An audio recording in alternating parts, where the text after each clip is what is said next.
కూలీ ఎరక్కొట్టేశాడు. కూలీ వేరే లెవెల్ బ్రో. నాగార్జున గారు ఇలా కొడతా ఉంటారు. నాగార్జున గారు వేరే లెవెల్. అది శోభిన్ గారి క్యారెక్టర్ని 8 సంవత్సరాలు ఆయన పక్క నుండి మోసం చేస్తాడు శోభిన్. ఆయన క్యారెక్టర్ దయాల్ ఇచ్చి పడేశాడు నాగార్జున. నాగార్జున మించిన విలన్ ఇండియాలో కాదు, వరల్డ్లోనే లేడు. ఆ లెవెల్లో నాగార్జున గారి లుక్, స్వాగ్, డైలాగ్ డెలివరీ ఆయన వేరే లెవెల్ బ్రో. నాగార్జున అంటే కింగ్. ఇండియాలో ఒక్కడే కింగ్, అది నాగార్జుననే. మన్మధుడు అంటే నాగేరా, నాగంటే కింగేరా. ఇండియాలో ఒక్కడేరా, అది మన నాగార్జునేరా. రెండు కళ్ళు సరిపోలేదు బ్రో. రజనీకాంత్ గారు హీరో, విలన్ ఎవరన్నా ఉన్నారంటే ఆ మూవీలో నాగార్జునే. సెకండ్ విలన్ ఉన్నారంటే దయాల్ క్యారెక్టర్, ఆయన శోభిన్ గారు మలయాళం యాక్టర్. హీరోయిన్ క్యారెక్టర్ లేదు. హీరోయిన్ ప్లేస్లో ఉంది మన శృతి హాసన్. దశోతర హీరో కమలా హాసన్.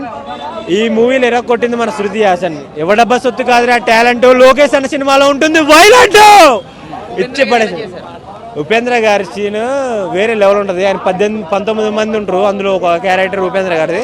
ఆయన ఎన్సీలో పార్ట్ ఉండొచ్చు తర్వాత మూవీ. ఆయన కోసం సపరేట్ మూవీ లోకేష్ కన్నా తీసుంటారు, వేరే లెవెల్ ఉంటుంది. మూవీ తమిళదే మూవీ గుర్తుపెట్టుకోండి. కానీ నాగార్జున డామినేషన్. 1000 కోట్ల మూవీ ఇచ్చింది ఎవరు? మన కింగ్ నాగ్. 5కి 4.8 ఇస్తా. ఎందుకంటే ఒక్కసారి చూసే సినిమా కాదు ఇది, 10 సార్లు చూసినా చూడాల్సింది. దిల్ రాజు గారు మూవీలో ఉన్నారు, చూస్తున్నారు. దిల్ రాజు గారు మూవీ చూస్తున్నారు ఫుల్గా.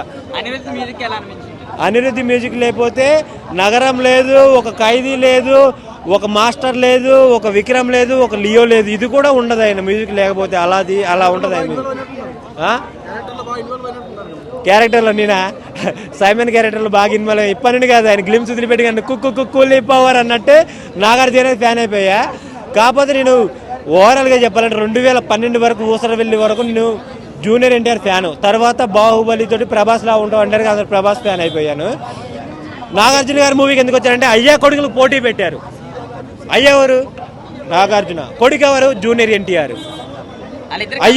అయ్యాని పెట్టి 1000 crores ఫిల్మ్ కొట్టారు తమిళోళ్ళు, కొడుకుని పెట్టి ఇండస్ట్రీ ఇట్టు కొట్టారు బాలీవుడ్ వాళ్ళు.